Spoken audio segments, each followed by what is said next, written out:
I am Emma. I am 28 years old, and yesterday I legally destroyed my own family. I did not use a weapon. I did not raise my voice. I used a fountain pen and 300 pages of corporate restructuring documents. I fired my father. I stripped my mother of her board seat. I froze every single bank account my golden child brother had access to. I took their legacy. I took their money. I took their pride. To understand how a daughter becomes a corporate assassin against her own blood, you have to look past the perfect family portraits. You have to see the rot underneath. My parents run a luxury real estate empire. They deal in multi-million-dollar penthouses and exclusive country clubs. To the outside world, we are the picture of American elite success. To me, we were a psychological prison. Let me introduce you to Richard. My older brother, 32 years old, the heir to the throne. Richard has the jawline of a model and the business acumen of a brick. For 10 years, Richard has been playing chief executive officer while quietly running the company into the ground. He buys overpriced land. He hires his college friends for six-figure salaries. He hemorrhages cash. And who cleaned up his messes? I did. Always. When Richard lost $2 million on a failed resort project in Florida, my father called me at 3 a.m.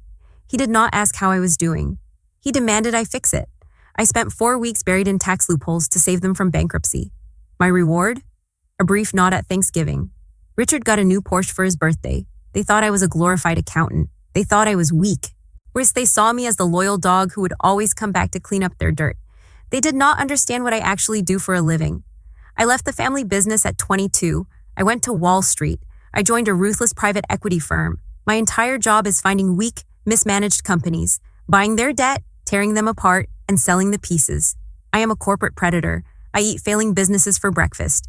I spent 6 years sharpening my teeth on Wall Street, building an ironclad network of lawyers, bankers, and sharks. I amassed a personal net worth of over $15 million. My parents knew none of this. To them, I was just the daughter who refused to sell houses. I was the disappointment. I kept my life entirely separate. I kept my money hidden. I let them believe they were the untouchable kings of our city. Then came the invitation. It was a Tuesday afternoon when my mother called. The annual family dinner was coming up. This was not just a meal. This was a grand theatrical performance. Every year, my parents rented out the private room at a 3-star Michelin restaurant downtown. It was a place where a single steak cost $400. They invited their top investors, their business partners, and the local elite. It was an event designed to show the world how powerful and united our family was. Emma, my mother said through the phone, her tone dripping with that fake practiced sweetness. We need you at the dinner this Friday. Wear something nice. Dress like you actually belong to this family for once. I should have said no. I should have hung up.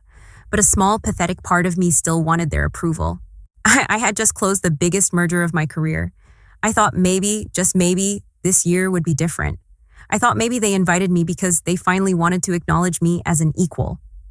I bought a new dress, $3,000, black silk. Understated, but powerful.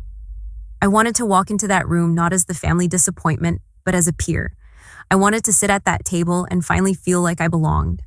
I arrived at the restaurant exactly at 7 o'clock. The valet took my car. I walked through the velvet curtains into the private dining room. Crystal chandeliers, silver cutlery, champagne flowing freely. The room was packed with 50 of the wealthiest people in the city. I saw my parents holding court in the center of the room. I saw Richard laughing loudly with a group of real estate developers, a glass of expensive scotch in his hand. I took a deep breath. I walked over to the main dining table. It was a massive mahogany table set for 20 people. The very important person section. The inner circle. I looked for my name card. I walked slowly around the chairs. Father, mother, Richard, Richard's new girlfriend, the lead investor, the lead architect.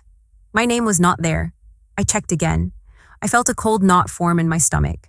I walked over to my mother. She was mid-conversation with the senator, but I interrupted. Mother, I said, keeping my voice perfectly level. I cannot find my seat at the main table. She did not even look at me. She just took a sip of her champagne and waved her hand vaguely toward the back of the room. Oh, Emma, she sighed like my presence was a sudden burden. Richard brought some new partners from New York, important people. We needed the space at the main table. Your seat is over there.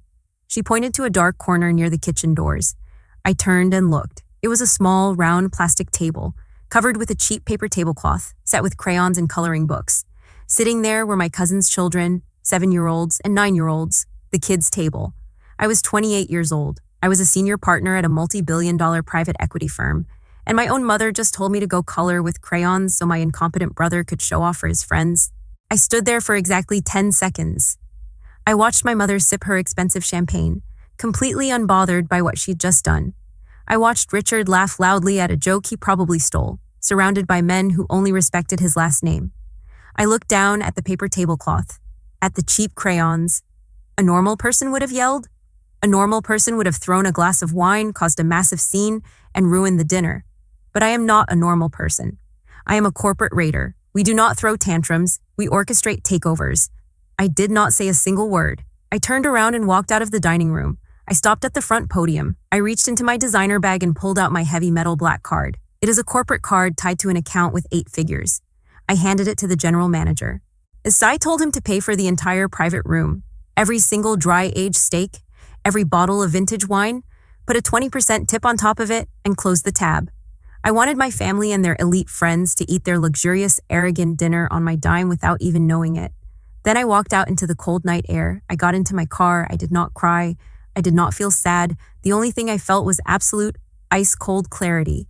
By the time I reached my penthouse, my phone was blowing up. 3 missed calls from my mother, 5 text messages from Richard. I opened the first message. It read, "Where did you go? You are embarrassing us in front of the new partners. Grow up and come back inside." I deleted the thread. I turned the phone completely off. I tossed it into a drawer and locked it. The loyal, desperate daughter was dead. It was time to go to work. The next morning, I arrived at my office at 5 in the morning. My firm occupies the top 3 floors of a skyscraper in the financial district. I sit in a corner office with bulletproof glass. I called my lead financial analyst, a brilliant man named David. I gave him a single, highly specific instruction. I told him to pull every public record, every tax filing, every property deed, and every shadow ledger connected to Sterling Real Estate Holdings. That is my family's company. David looked confused. He recognized the name, but he did not ask questions. That is why I pay him $700,000 a year. For 48 hours, I did not sleep. I drank black coffee and stared at 6 massive monitors. David and I dug through the shell companies, the offshore accounts, the mortgage documents. I knew my brother was incompetent, but what I found was not just bad business. It was a financial massacre. It was a crime scene. Richard was not merely a bad chief executive officer. He was a criminal. He had been bleeding the company dry for 5 years to fund his ridiculous lifestyle.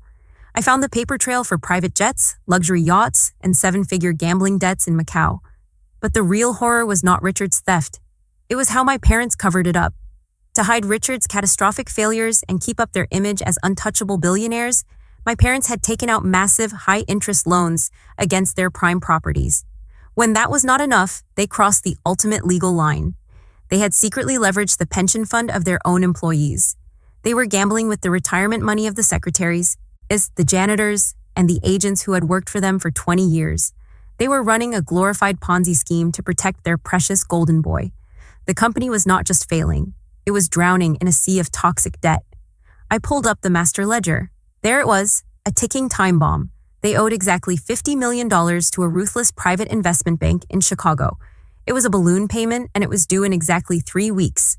If they missed that payment, the bank would seize everything. Their flagship properties, their personal estate, the country club, everything would be liquidated. Most people would call the authorities. I could have sent a single email with an encrypted attachment to the Securities and Exchange Commission. I could have sat back and watched the FBI raid their offices. I could have watched my parents and my brother go to federal prison, but federal prison is too easy. Prison is a taxpayer-funded escape from responsibility.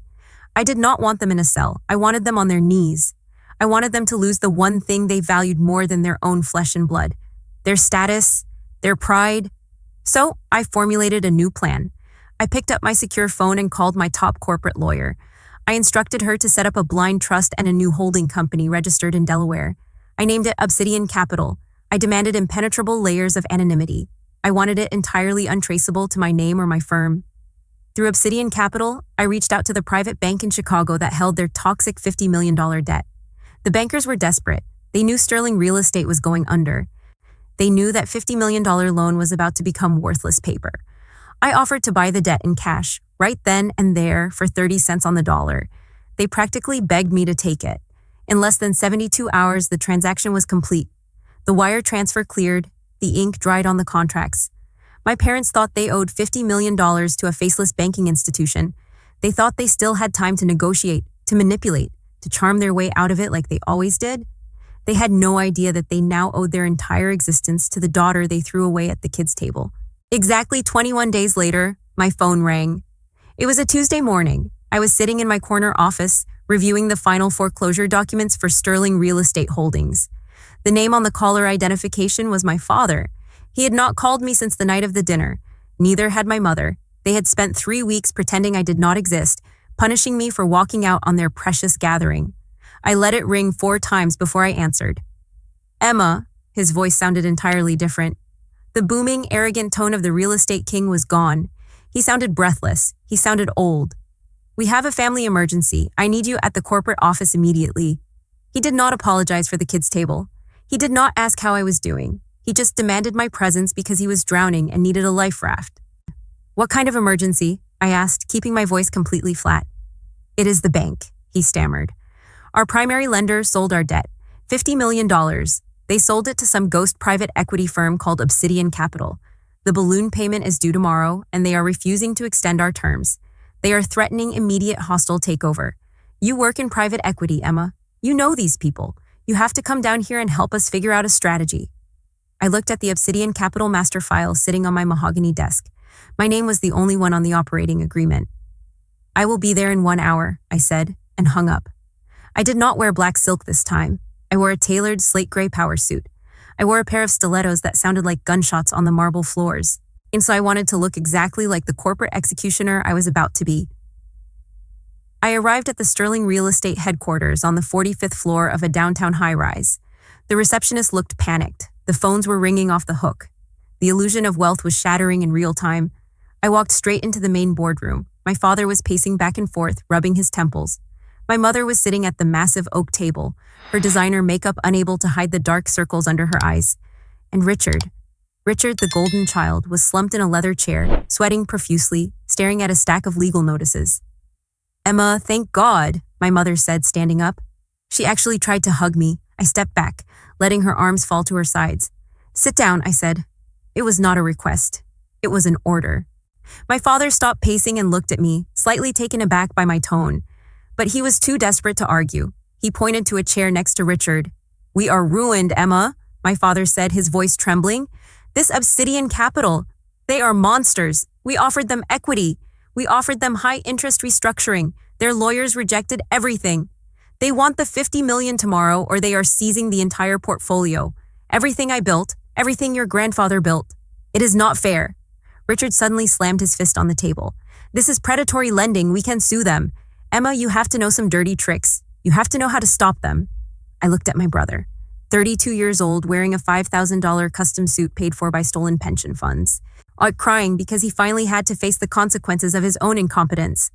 I do know how to stop them, I said quietly. The room went dead silent. All 3 of them stared at me. Hope, pure and pathetic, flashed in their eyes. You do? My father asked, leaning across the table. Emma, if you can negotiate a delay, if you can get this Obsidian Capital to back off for just 6 months, I will make you a vice president. I will give you a corner office right next to Richard. A corner office, next to Richard. Even now, standing on the edge of the abyss, they still thought I was beneath him. They still thought they were doing me a favor. I reached into my leather briefcase. I pulled out a thick stack of documents bound in heavy black cardstock. I placed it gently in the center of the boardroom table. Obsidian Capital does not want a delay, I said, my voice echoing in the quiet room. Obsidian Capital wants full control, effective immediately. My father frowned, reaching for the documents. What are you talking about? Are these their terms? How did you get these? I got them, I said, leaning back in my chair and crossing my arms, because I wrote them. My father froze. He looked at the cover page. He looked at the signature line at the bottom. Then he looked up at me. His face lost all color. What is this? He whispered. I am Obsidian Capital, I said. The words tasted like absolute victory. I bought your debt. I own your mortgages. I own the loans against your personal estates. I own the collateral on this very building. My mother gasped, pressing her hand against her chest. Richard just stared at me, in his mouth opening and closing like a suffocating fish. You? Richard finally choked out. That is impossible. You do not have $50 million. You are just an analyst.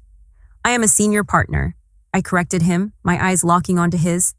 And I bought your worthless, toxic debt for 30 cents on the dollar because your company is bleeding cash to cover your illegal gambling debts, Richard. I know about the pension funds. I know about the wire transfers to Macau. I know everything. My father collapsed into his chair. The reality of the situation was crashing down on him like a concrete wall. Emma, my mother pleaded, tears finally spilling over her expensive foundation.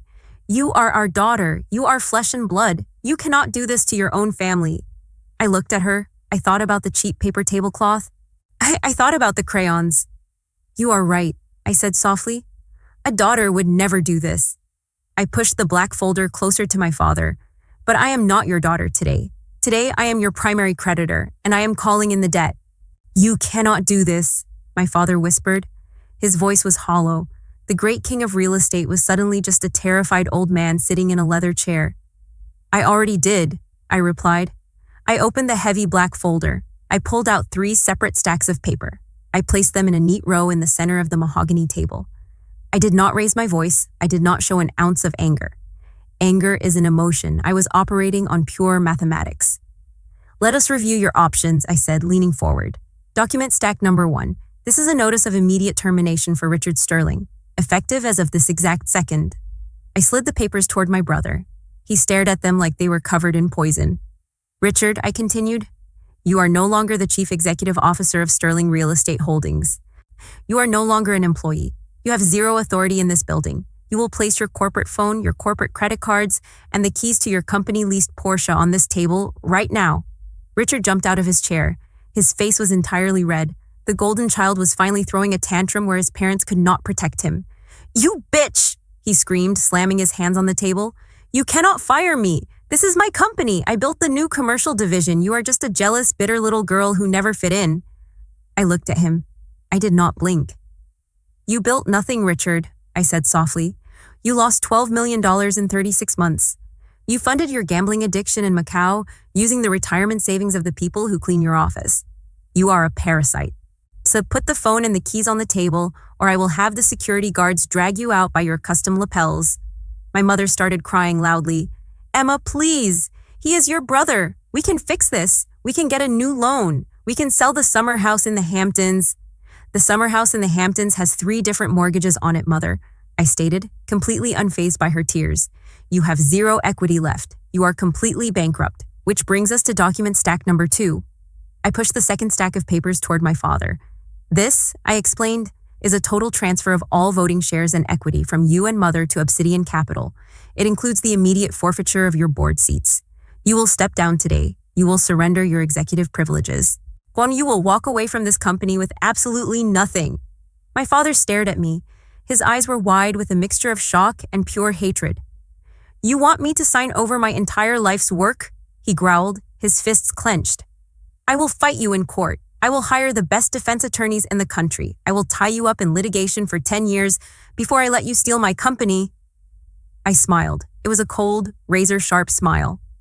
With what money? I asked. I froze your corporate accounts an hour ago, and I anticipated your resistance, Father, which is why I brought document stack number 3. I slid the final, thickest stack of papers into the center of the table. It had a heavy blue cover. This, I said, tapping the blue cover with my perfectly manicured fingernail, is a fully drafted, or comprehensive report addressed to the Securities and Exchange Commission and the Federal Bureau of Investigation.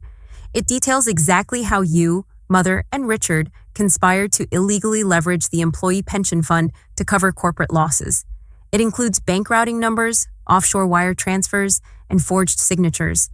The boardroom went dead silent. The only sound was my mother's quiet sobbing.